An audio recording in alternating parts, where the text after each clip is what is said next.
Seigneur, nous voulons nous placer encore ce matin devant toi, te bénir, Seigneur, pour ce temps de louange, de reconnaissance. Merci pour ces chants, Seigneur, qui montent vers toi et qui font aussi du bien à nos âmes. Seigneur, c'est toi qui nous fais du bien. Et Seigneur, nous voulons vraiment t'en louer, t'en bénir. Nous te prions d'ouvrir nos cœurs aussi, Seigneur, à ta parole. Béni sois-tu. Amen. Amen. Voilà, alors j'aimerais partager avec vous le thème de la journée du sel de cette année 2020.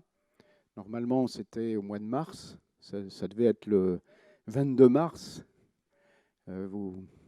Pas besoin de vous expliquer pourquoi on a dû reporter, puisque avec les conditions actuelles qui ont touché nos pays, mais qui touchent aussi tous les pays, hein, la plupart des pays dans le monde. Et le thème qui était au départ prévu pour la journée du sel, c'était « Il en faut peu pour être heureux ». Et on a un petit peu transformé pour prendre le thème « Tous concernés », parce qu'on s'est dit qu'il en faut peu pour être heureux. C'est peut-être pas nécessairement le meilleur slogan avec la situation actuelle. Et donc j'aimerais faire ça en deux temps. D'abord partager avec vous une vidéo qui fait une petite dizaine de minutes. Et ensuite, on réfléchira ensemble sur un texte de l'épître de Paul aux Galates. J'ai un petit peu intitulé cette méditation eh bien, on peut tous faire le bien. Nous pouvons tous faire le bien. Et on verra que la parole de Dieu nous invite aussi à faire le bien. Donc on va passer d'abord la vidéo et ensuite donc on lira ce texte et on réfléchira ensemble sur ce thème. Nos partenaires chrétiens locaux le savent. On n'a rien pour l'instant.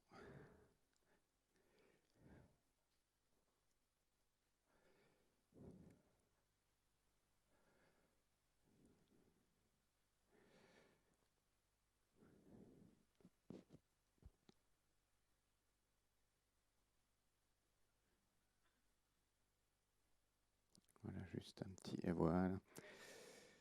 Petit problème technique. Il faut aller un peu sur la... Hop, un peu plus sur la gauche, voilà.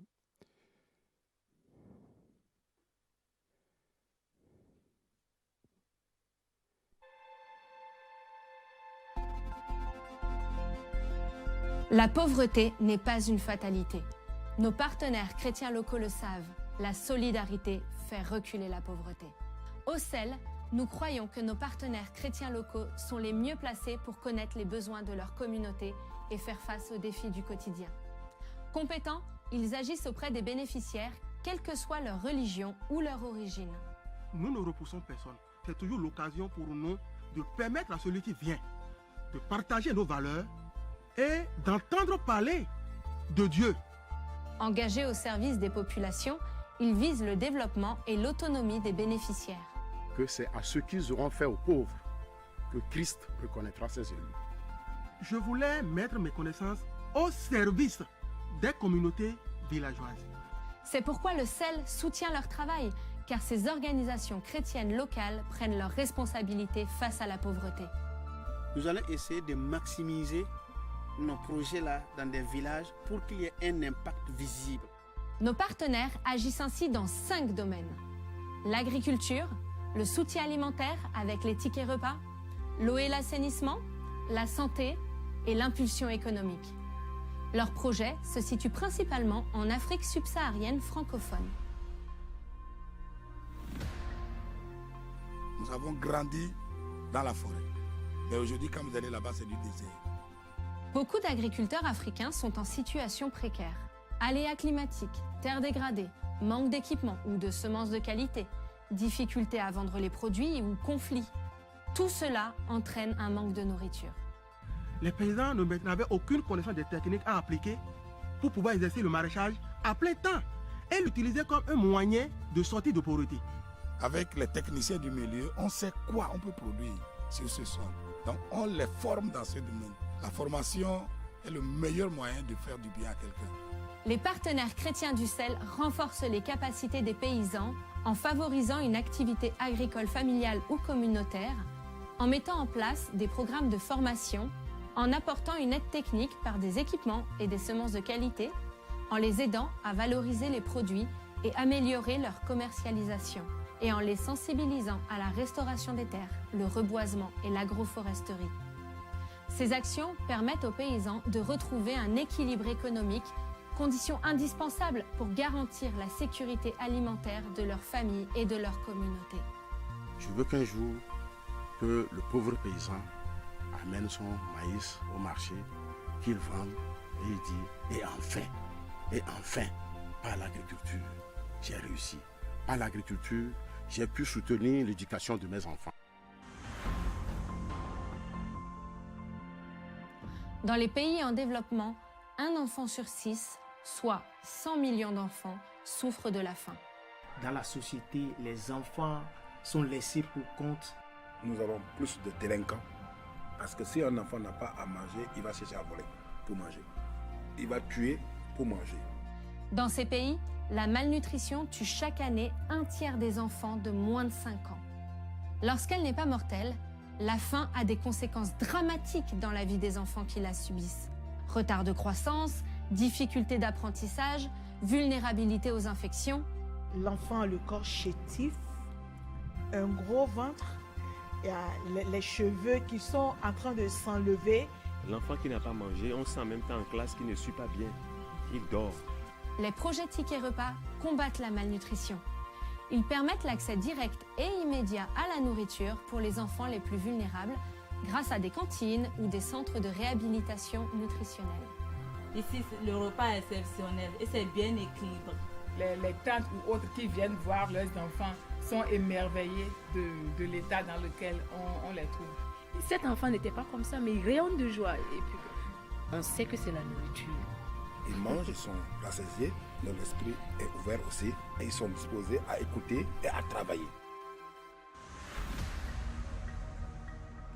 L'accès à une eau potable et à un assainissement de base est un bienfait. C'est même fondamental pour le développement d'une région ou d'un pays. Pourtant, dans le monde, 663 millions de personnes n'ont pas accès à de l'eau potable en quantité suffisante et à proximité, et 2,4 milliards de personnes n'ont pas accès à des installations sanitaires de base. Donc,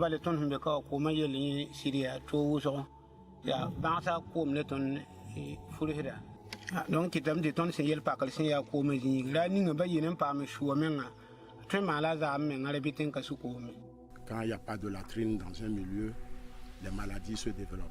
C'est pour cela que les partenaires du sel développent des projets d'accès à des sources d'eau potable, des projets de construction d'équipements sanitaires de base et des formations aux règles élémentaires d'hygiène. Depuis la réhabilitation de ces forages et qu'ils ont l'eau potable, ils sont vraiment satisfaits parce qu'ils ont vu la réduction du taux de maladies due à la consommation des eaux insalubres. Facilement, on contactait le choléra. Il y a de ces petites maladies liées aux déchets, aux abords des maisons. Tout ça, c'est fini.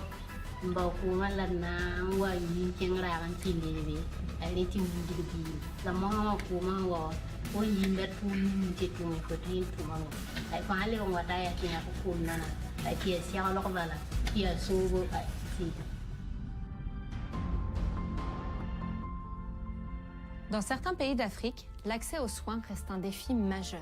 Sans santé, il n'y a pas de développement possible. Permettre à chacun de pouvoir vivre en bonne santé est crucial. Pourtant, il reste encore beaucoup de progrès à faire. C'est pourquoi le sel s'implique en finançant des projets de nos partenaires chrétiens locaux qui améliorent l'accès à des centres de santé équipés et à des médicaments, qui forment le personnel soignant et qui mènent des actions de sensibilisation et de prévention auprès des populations sur le sida, le paludisme et les maladies liées à l'eau et à l'assainissement. C'est vraiment un service chrétien à travers les activités de soins. Il y a des gens qui étaient venus croulants, à qui on a donné la nourriture, on a donné les médicaments et qui se sentent bien aujourd'hui et qui font des activités génératrices de revenus. Ça fait plaisir de voir ces gens-là. Difficile de sortir de la pauvreté quand on n'a pas accès à une source de revenus stable et suffisante. Trop pauvre pour aller à l'école, trop pauvre pour se former à un métier, trop pauvre pour bénéficier d'un prêt, trop pauvre pour avoir son propre atelier. Ce n'est pas le manque de compétences qui fait que les gens sont pauvres, mais le manque de moyens à leur disposition. Que toute personne peut entreprendre une activité génératrice de revenus. Que les gens eux-mêmes se battent pour leur propre développement. Parce qu'une petite impulsion peut provoquer de grands effets dans la vie d'individus, les partenaires chrétiens du CEL proposent un appui aux activités économiques. Ils permettent à des individus ou groupes d'individus d'avoir accès à des moyens financiers ou matériels et à des formations techniques et qualifiantes. On encadre la personne afin qu'elle puisse rentabiliser davantage son activité. Il y en a qui sont à leur 22e crédit et qui maintenant ont embauché. Et aujourd'hui, nous sommes à 5 agences avec un peu plus de 10 000 personnes qui bénéficient du crédit régulièrement.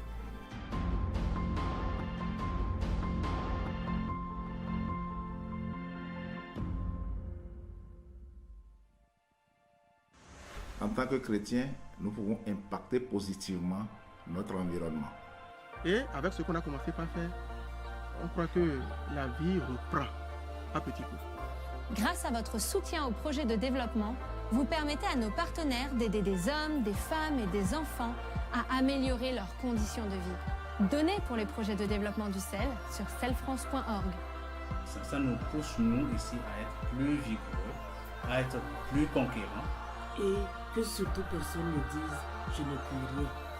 Parce que tout le monde peut faire quelque chose pour le bien-être d'autrui. Que Dieu vous bénisse.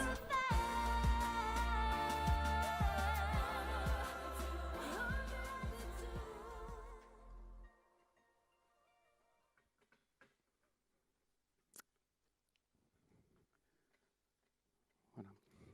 On peut arrêter, oui. Tu peux mettre le texte. Alors quand on voit tout ça, on peut se poser juste peut-être une question. Finalement, dans quelle mesure est-ce que nous sommes appelés, nous en tant que chrétiens, et est-ce que Dieu nous appelle finalement en tant que chrétiens à faire quelque chose?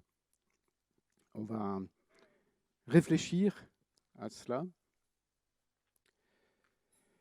Et je vous propose donc d'y réfléchir à partir donc d'un texte, enfin de deux textes de la parole de Dieu qu'on va projeter.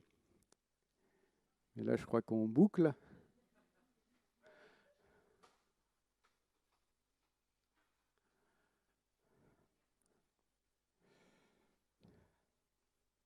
Voilà.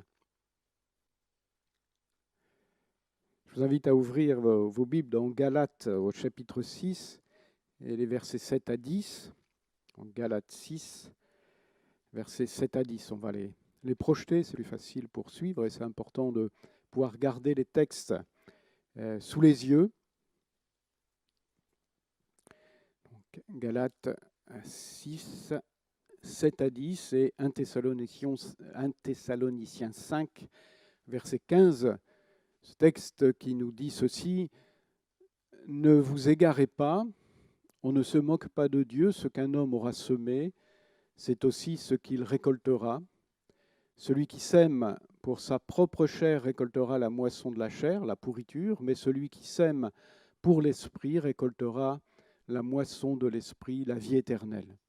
Ne nous lassons pas de faire ce qui est bien, car nous moissonnerons en temps voulu, si nous ne nous relâchons pas. Ainsi donc, pendant que nous en avons l'occasion, œuvrons pour le bien de tous, en particulier pour la maison de la foi. » Et 1 Thessaloniciens 5,15, « Prenez garde que personne ne rende le mal pour le mal, mais poursuivez toujours le bien, les uns envers les autres, comme envers tous. » Amen. Alors c'est vrai que c'est un peu dur le texte de Galates, et on va en parler parce que c'est important. Vous savez, quand on prend un texte dans la Bible, c'est toujours important de bien le resituer dans la totalité de ce que dit la Bible. Et surtout pas le détacher parce que ça peut avoir un effet inverse de ce que le texte veut dire. si on le prend comme ça de façon brutale, on pourrait se dire, eh bien, si on ne fait pas le bien, on est perdu. Il faut faire le bien pour être sauvé. Mais ce n'est pas ce que dit le texte. Si on le replace dans le contexte de la Bible tout entière, et en particulier de l'Épître aux Galates, puisque justement Paul va, on en parlera tout à l'heure, mais Paul va justement combattre cette façon de voir les choses dans l'Épître aux Galates, puisque les Galates étaient un peu retombés dans cette logique de se faire son propre salut. Et Paul va justement dans l'Épître aux Galates dire, eh bien non, c'est pas comme ça que ça marche, quoi. Vous faites les choses à l'envers. Donc, surtout, ne restez pas sur l'impression que ça pourrait vous donner ce texte, mais c'est important de bien le replacer dans le contexte. En tout cas, dans le cadre des Journées du Sel, depuis plusieurs années, on a commencé une réflexion sur le thème qui est de faire le bien. Et l'an dernier, le mot d'ordre serait faire le bien et bien le faire. Et on va continuer notre réflexion sur ce thème, sur le thème du bien, donc à partir de ces deux textes qui sont justement un appel que Paul adresse aux Galates et qu'il adresse finalement à tous les chrétiens. Ça revient plusieurs fois dans ses épîtres, une invitation à faire le bien.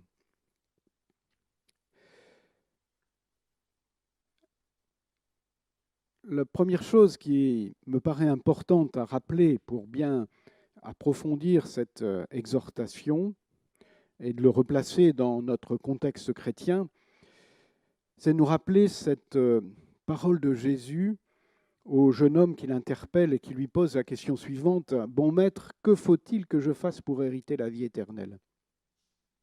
C'est dans Luc 18, 19.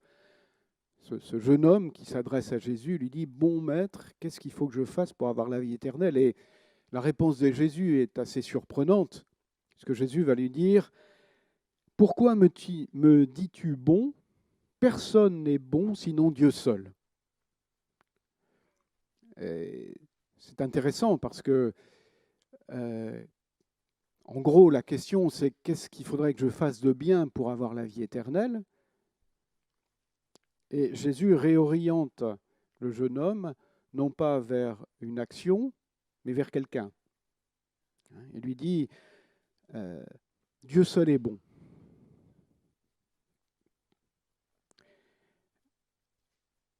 Pourquoi est-ce que Jésus dit que Dieu seul est bon?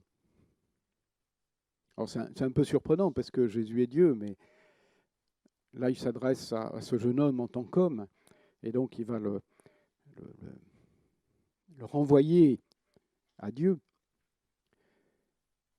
Jésus veut d'abord amener ce jeune homme, avant de faire quelque chose pour avoir la vie éternelle, à regarder au Père, qui est la source de toute bonté.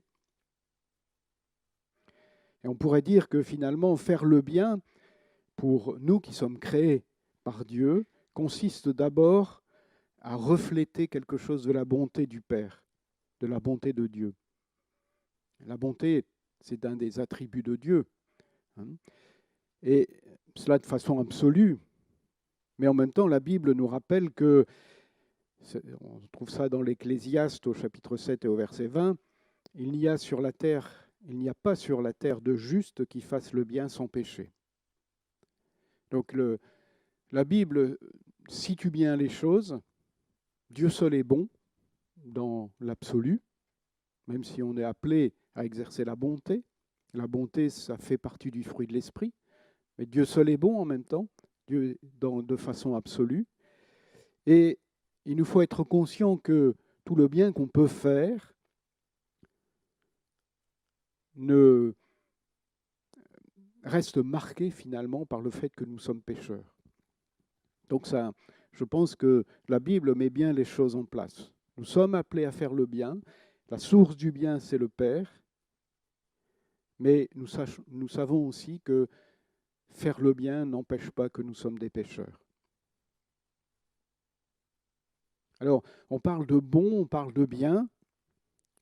Je dirais, peut-être pour simplifier les choses, on pourrait compliquer un peu, mais juste pour simplifier les choses, la bonté, finalement, c'est un état, et le bien, c'est une action. C'est parce que Dieu nous appelle à être bons, c'est parce que Dieu est bon, et c'est parce que nous sommes appelés à être bons que nous allons faire le bien. Donc, vous voyez un petit peu.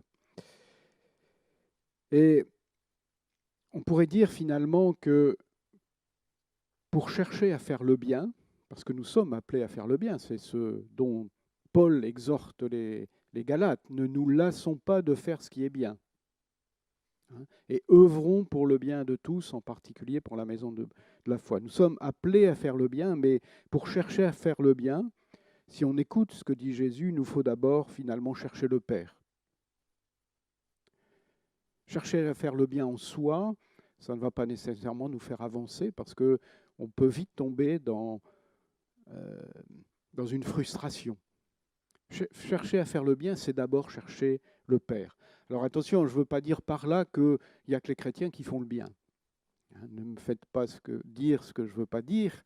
Ce n'est pas parce que on est chrétien et qu'il n'y a que les chrétiens qui font le bien. Il y a des gens qui font le bien sans être chrétiens. Mais le fondement du bien en tant que chrétien, il est bien dans la relation avec le Père. C'est bien parce que le Père est bon, parce que Dieu est bon, que nous sommes appelés à faire le bien. Donc, il faut être au clair bien là-dessus pour bien comprendre la suite. Et il faut aussi comprendre que finalement, être conscient que le bien que nous faisons est relatif. J'ai dit, seul Dieu est le bien absolu.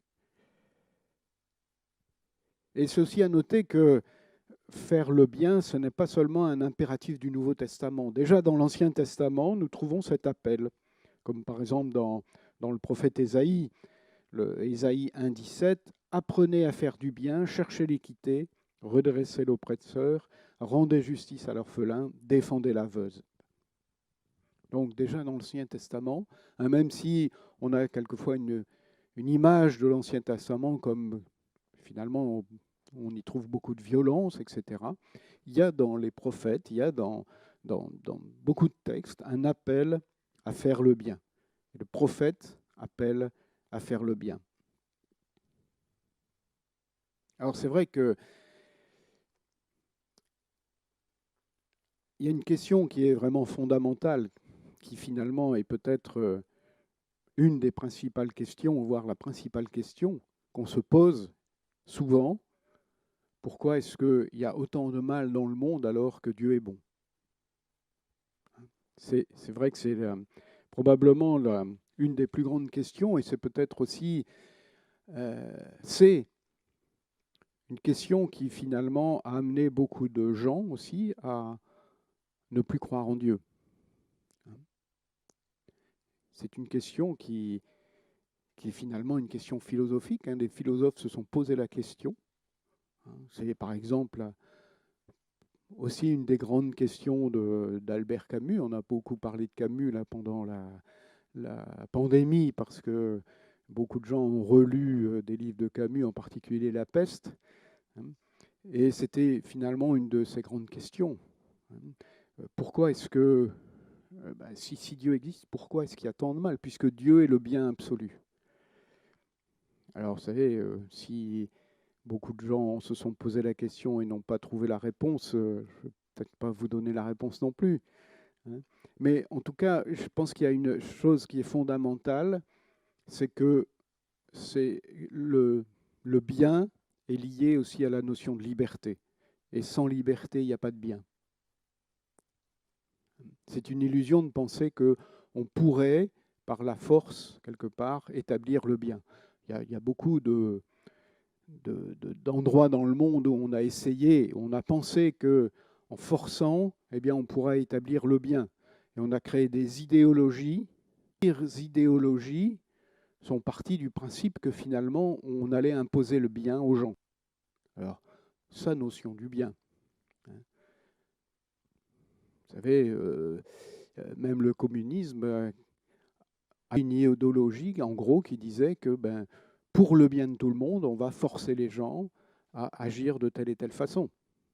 Pour le bien des gens, on va les empêcher de croire en Dieu. Pour le bien des gens, on va les obliger à tout partager. Mais, comme on l'a dit, comme l'homme est marqué par le péché, eh bien on voit ce que ça a donné. La liberté, Il faut absolument être libre pour faire le bien. Alors libre, ça ne veut pas dire nécessairement faire ce qu'on veut. Vous savez, il y a des gens qui sont en prison et qui sont beaucoup plus libres que des gens qui peuvent faire ce qu'ils veulent et qui se sentent complètement prisonniers. Donc la liberté n'a pas à voir qu'avec la liberté physique, je dirais, mais il faut être vraiment libre pour faire le bien.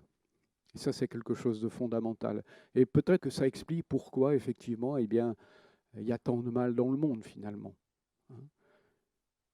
Parce que si Dieu imposait, finalement, sa façon de voir les choses et sa façon d'agir, eh bien, nous ne serions plus libres.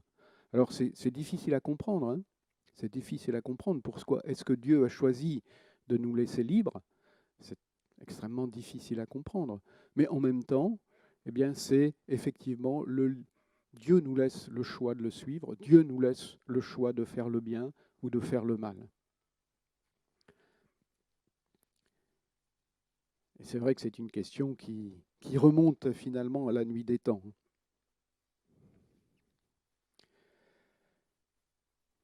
Alors revenons à notre texte là de Galates.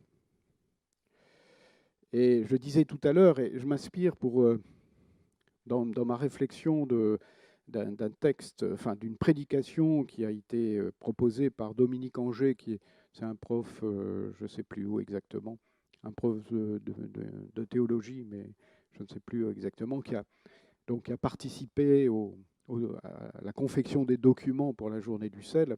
Et il dit ceci justement sur ce texte: le lecteur qui isolerait les versets 7 et 8, donc ne vous égarez pas, on ne se moque pas de Dieu, etc., hein, les 2 premiers versets, qui pourrait être tenté d'adopter une théologie du mérite qui prônerait en fait vie pour plaire à l'esprit et tu gagneras ton ciel. Or, comme je disais tout à l'heure, tout ce qui précède dans cette épître, Paul s'est évertué à désamorcer ce type de raisonnement. Par exemple, dans Galates 2,16, il parle de la justification par la foi en Jésus-Christ. Ce qu'il faut plutôt comprendre dans ce texte, c'est qu'il décrit les effets de la foi.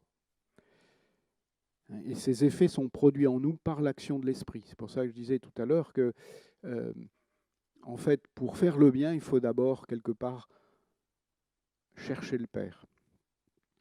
Parce que c'est l'esprit qui va nous donner d'accomplir les œuvres de la foi. Et d'ailleurs, les réformateurs le disaient, hein, les œuvres constituent la preuve de l'authenticité de la foi. C'est là quand même un point important. Ce n'est pas le fait de faire le bien qui nous sauve, mais le bien, c'est les conséquences de la foi. Et c'est quand même important de le souligner. Pourtant, on ne peut pas simplement dire « j'ai la foi en Christ, alors je vais tranquillement attendre que ma foi produise des fruits ou des œuvres ». Au contraire, notre passage est un appel à la responsabilité. C'est un appel à agir concrètement. Et on peut se poser la question, comment est-ce qu'on fait pour semer pour l'esprit, pour vivre d'une manière qui plaise à l'esprit? Et Paul répond à cette question dans les versets 9 et 10. Semer par l'esprit, finalement, Paul dit, c'est faire du bien à tout le monde. Quand on fait le bien aux autres, on sème pour l'esprit. Ne nous lassons pas de faire le bien. Or, faire le bien, ce n'est ni avoir des conversations interminables, au cours desquelles on refait le monde, ça on le voit souvent, on refait le monde en discutant, mais finalement, il ne se passe rien. Ni finalement aimer l'humanité entière tout en restant assis, c'est plutôt poser des gestes précis d'amour, et agir concrètement. Quand on lit ces textes, c'est quand même des choses fortes. Les exhortations de Paul poussent à l'action. On trouve « ne nous lassons pas »,« œuvrons » ou encore « poursuivez » dans le texte de 1 Thessaloniciens. Il s'agit là à la fois du comportement, ne nous lassons pas, et de mise en marche, œuvrons, poursuivons. Pour Paul, finalement, faire le bien, ce n'est pas juste une option ou un loisir, c'est véritablement la vocation du chrétien. La vocation du chrétien, nous dit Paul, eh bien, c'est de faire le bien. Et j'aime bien cette parole de Nelson Mandela qui disait ceci: nous devons utiliser le temps à bon escient et nous rendre compte qu'il est toujours temps de faire le bien. On doit utiliser le temps à bon escient et se rendre compte qu'il est toujours temps de faire le bien. Et c'est Gandhi aussi qui disait ceci: je vivrai cette vie qu'une seule fois, alors laissez-moi faire le bien, être bon aujourd'hui même. Ne me laissez pas remettre à plus tard mon devoir. C'est une autre façon de dire les choses, que c'est un peu à leur manière de dire les choses que Paul nous dit. Donc c'est une exhortation forte et précise que Paul nous donne. Ne nous lassons pas de faire le bien. La deuxième question qui se pose, et à laquelle Paul répond: envers qui Paul nous exhorte-t-il à faire le bien? Et ces deux textes nous disent la même chose. Nous sommes appelés à faire le bien entre nous, les uns envers les autres, ou pour la maison de la foi, c'est-à-dire pour l'Église, pour les gens de l'Église, entre les frères et sœurs dans la foi, mais aussi envers tous. Et ce deuxième aspect est aussi repris dans les deux textes. Les deux aspects sont équivalents et liés. Le envers tous, ça n'est pas seulement envers les chrétiens, mais c'est envers tous les êtres humains. Donc l'exhortation de Paul, c'est bien: faisons le bien entre nous, faisons les biens pour tous, œuvrons pour le bien de tous, et poursuivez toujours le bien les uns envers les autres comme envers tous. Et donc ça, c'est essentiel. Alors, c'est vrai que c'est une question qui se pose quelquefois. Est-ce que les chrétiens sont appelés à faire le bien entre eux ou pour tout le monde? Et c'est vrai que moi, j'ai le souvenir qu'une fois, je parlais du sel et un chrétien nous a fait le reproche en disant oui, mais vous aidez tout le monde, vous aidez même les musulmans. Façon de voir les choses. Alors on pourrait se poser la question, qu'est-ce que Jésus lui-même nous a dit? Qu'est-ce que Jésus lui-même nous a dit? On aime citer ce texte de Matthieu 25, vous savez, le jugement dernier où Jésus va dire aux brebis et aux boucs, voilà, j'ai eu faim et vous ne m'avez pas donné à manger, j'ai eu soif et vous ne m'avez pas donné à boire, etc. Puis après, il dira aux brebis, je ne sais plus dans quel sens c'est, mais bon, bref, j'ai eu faim, vous m'avez donné à manger, j'ai eu soif, vous m'avez donné à boire. Et Jésus termine en disant, chaque fois que vous l'avez fait pour un de ces plus petits d'entre mes frères, c'est à moi que vous l'avez fait. Alors, c'est vrai qu'on peut se poser la question. Jésus dit, quand vous l'avez fait pour l'un des plus petits de mes frères. On pourrait se dire, mais Jésus parle de l'Église, là. Sauf que l'Église n'existe pas encore, puisque l'Église existera seulement le jour de la Pentecôte. Et donc, on peut se poser la question, est-ce que Jésus parle vraiment de l'Église ou est-ce que Jésus parle de l'humanité? Alors, on pourrait effectivement dire Jésus parle effectivement des Juifs, mais ça serait peut-être un peu tiré par les cheveux. Je pense que quand Jésus dit ça, le plus petit de mes frères, quand on voit la façon dont Jésus agit, eh bien Jésus considère que ses frères, ce sont les plus démunis. Bien souvent. Il a été beaucoup plus proche des pauvres et des démunis que des autorités religieuses de son époque. Donc, quand Jésus parle de cela, il parle aussi de l'humanité. C'est finalement ses frères en humanité, plus que les chrétiens. Donc, Paul ne fait que reprendre finalement ce que disait Jésus. Faisons le bien entre nous, c'est-à-dire pour les gens de l'Église, et l'Église l'a toujours fait. Hein. Je rappelle que si Paul s'est retrouvé prisonnier à Rome, c'est justement parce qu'il est allé porter la collecte des églises du monde païen en faveur des chrétiens de Jérusalem. Donc il l'a fait. Hein. Mais les chrétiens ont aussi agi pour les non-chrétiens. Il y a d'ailleurs un empereur romain qui s'appelait Julien l'Apostat et qui a dit un jour, alors je cite de tête, donc ce n'est pas exactement les mots, mais il disait, en fait, il persécutait les chrétiens, mais il se rendait compte que finalement les chrétiens, non seulement ils se faisaient du bien entre eux, mais ils faisaient aussi du bien aux non-chrétiens. Et il trouvait ça un peu dommage parce qu'il disait finalement nous on fait rien et puis les chrétiens ils servent même les non-chrétiens, quoi. Donc c'était vraiment quelque chose qui était ancré dans l'Église. Alors c'est vrai que concrètement c'est pas évident, faire du bien à tout le monde, est-ce que c'est pas finalement une mission impossible? Si nous visons littéralement toutes les personnes que nous croisons, on risque vite de se décourager. Faire du bien à tous les pauvres, c'est guère beaucoup plus simple. Ils sont tellement nombreux. Je crois qu'on dépend d'abord de la direction de l'esprit. Et pour discerner cette direction, on peut se poser des questions précises. Quels sont les individus démunis que le Seigneur a placés autour de moi? Parmi ces individus, est-ce que Dieu me met à cœur l'une ou l'autre personne de façon particulière, voire une famille spécifique? C'est important de prier pour une vision claire, que Dieu nous montre à qui nous sommes appelés à faire du bien.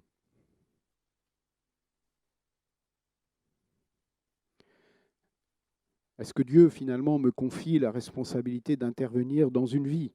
Voilà le genre de prière que Dieu écoute et Dieu aime exaucer. Comment est-ce que je puis soutenir concrètement cette personne ou cette famille pour un temps? Vous savez, faire le bien, on en a peur parce qu'on a peur de se laisser dépasser. Et pourtant, quelquefois, il suffit de peu de choses pour faire le bien vis-à-vis de quelqu'un. Finalement, l'idée, c'est un peu la suivante. Bien qu'on soit incapable de répondre à tous les besoins, je pense que Dieu va orienter notre cœur vers une personne, vers une famille, envers laquelle nous pourrons exprimer notre générosité.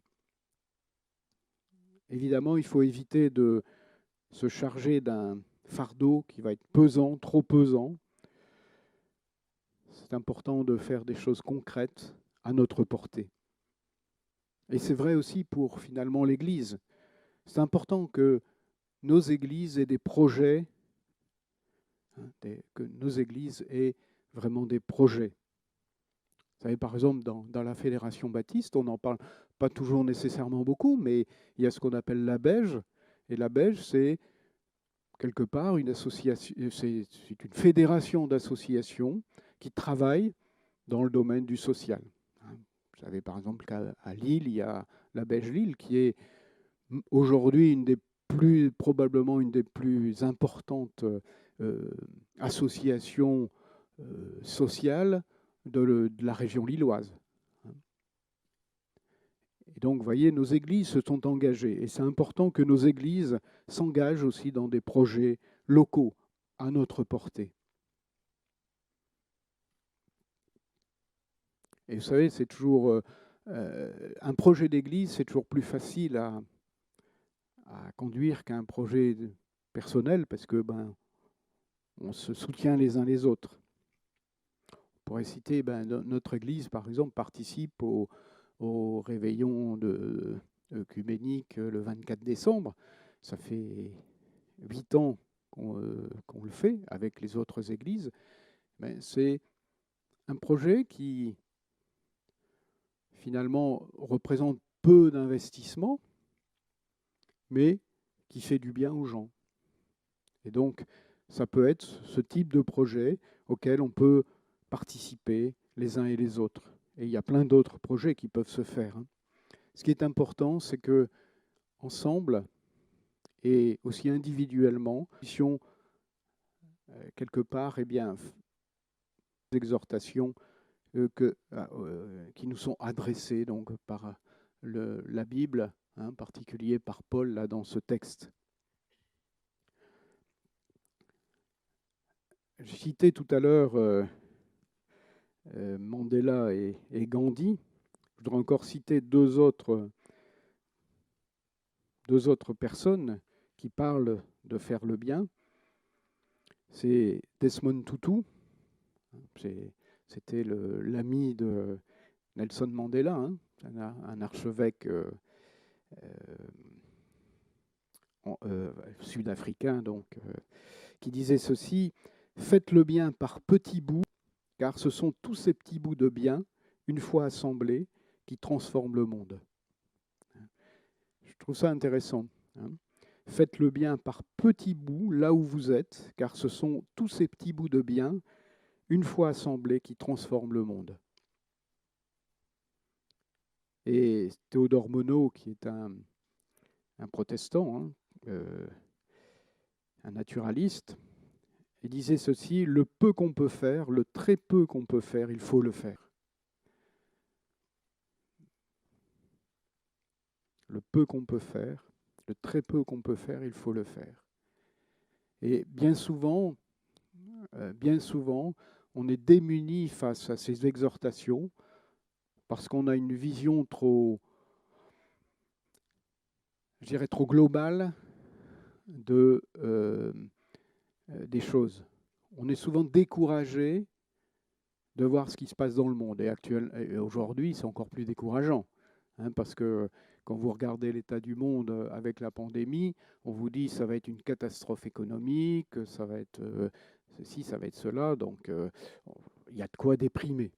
Et souvent, même sans aller jusque-là, souvent on est découragé par l'ampleur de la tâche. Mais ce qui est important, c'est de faire les choses à notre niveau. Vous avez certainement déjà tous entendu parler du colibri, hein, cette histoire-là qui est racontée par Pierre Rabhi, hein, l'histoire du colibri.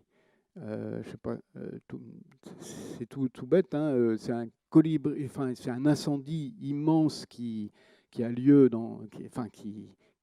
qui ravage un certain lieu, et il y a un colibri. Vous savez, un colibri, c'est un tout petit oiseau, hein, peut-être un des plus petits.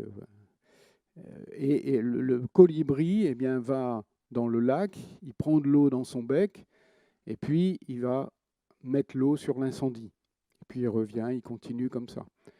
Et il y a quelqu'un qui lui dit: « Mais tu n'éteindras jamais cet incendie avec ce que tu verses comme eau. » Hein, et le colibri répond: « Oui, je sais bien, mais au moins je fais ma part. » Et je crois que c'est intéressant. Et c'est vrai que finalement, dans l'exhortation que nous adresse Paul, eh bien, on est quelque part invité à être comme ces colibris, hein, c'est-à-dire à faire notre part, comme Monod le disait. Hein, le peu qu'on peut faire, le très peu qu'on peut faire, il faut le faire. Et c'est parce que finalement, chacun fera sa part, chaque colibri que nous sommes fera sa part, eh bien que les choses pourront avancer. Et ce qui est important, et on l'a vu dans la vidéo tout à l'heure, hein, ce qui est important aussi, c'est que finalement, on n'est pas seul. Et c'est important de pouvoir privilégier peut-être les partenariats. Hein, on l'a vu par exemple dans la vidéo, une façon concrète et simple de faire le bien aux personnes en détresse, finalement, c'est de soutenir des organismes chrétiens, hein, comme le Seul, comme d'autres, hein, comme Porte Ouverte, enfin, il y a toutes sortes d'associations qui sont plus spécialisées, je dirais, dans le fait d'aider soit les chrétiens, soit des non-chrétiens, soit les deux. Et eh bien, ça peut nous aider à faire notre part. Hein, on peut s'engager dans les parrainages, dans les projets de développement, dans les secours d'urgence, dans les tickets repas. Dans la vidéo, on voyait là, je trouvais ça intéressant, c'est quelque chose qui m'a quand même marqué. Il y a un moment vers la fin, quand il parle des tickets repas, on voit un monsieur qui est le directeur de l'école des sourds de Lomé qui dit: quand les enfants ont faim, ils dorment.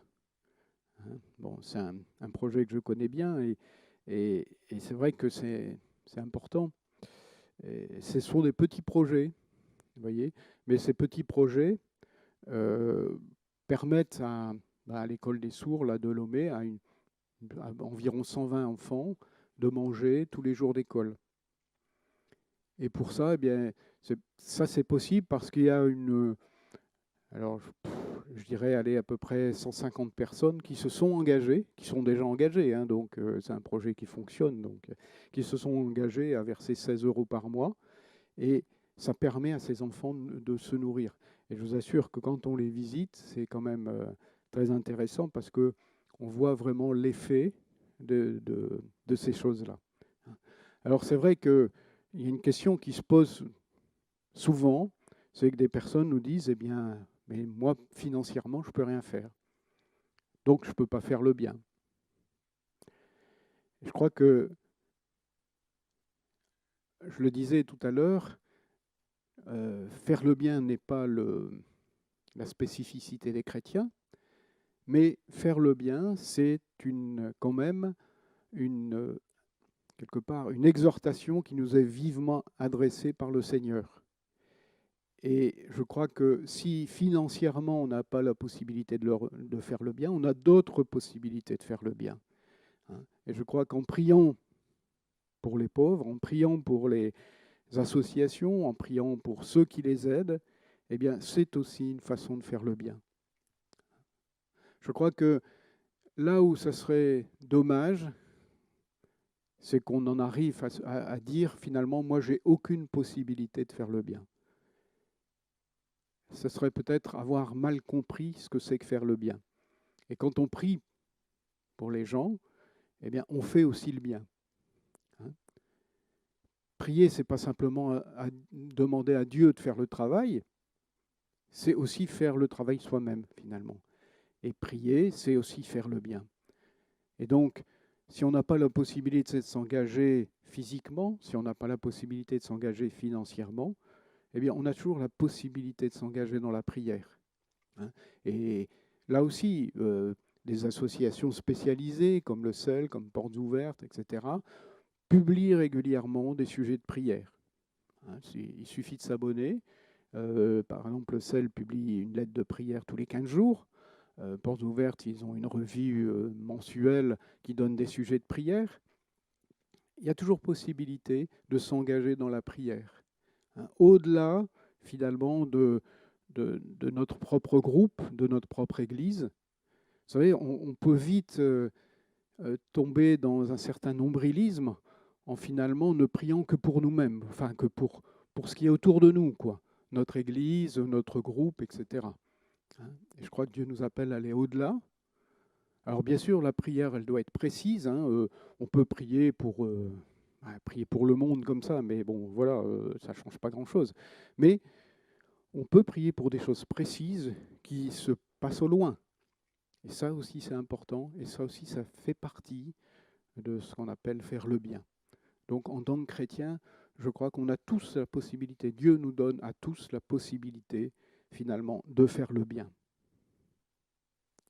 Et je crois que sans nous comparer les uns aux autres, finalement, puisque Dieu n'attend pas le même engagement de chacun, je crois, faisons tous du bien, les uns envers les autres, mais aussi faire le bien aux plus démunis.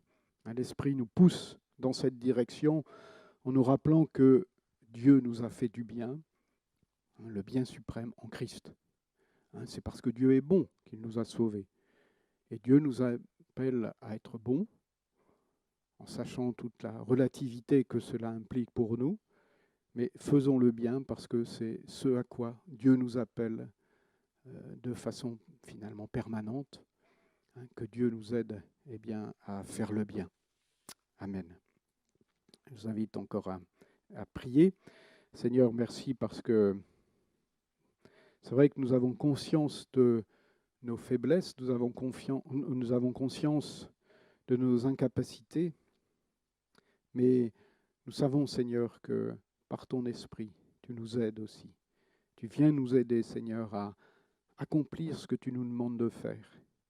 Et Seigneur, comme Paul nous l'exhorte dans cet épître aux Galates, eh bien, nous voulons, Seigneur, faire le bien. Faire le bien entre nous, faire le bien dans l'Église, mais aussi faire le bien envers tous. Et Seigneur, merci parce que tu veux nous montrer à chacun ce que tu attends de nous. Seigneur, merci pour ta grâce, parce que tu nous aimes, Seigneur, et c'est toi qui nous donnes la force de marcher comme tu le veux. Loué soit ton nom, Jésus. Amen. Amen. Voilà, juste, d'habitude, je distribue la revue C'est l'Info. Pour les raisons sanitaires que vous connaissez, je ne vais pas les distribuer moi-même, mais elles sont sur la petite table qui est là, donc vous pouvez vous servir. C'est moi qui ai fait l'éditorial.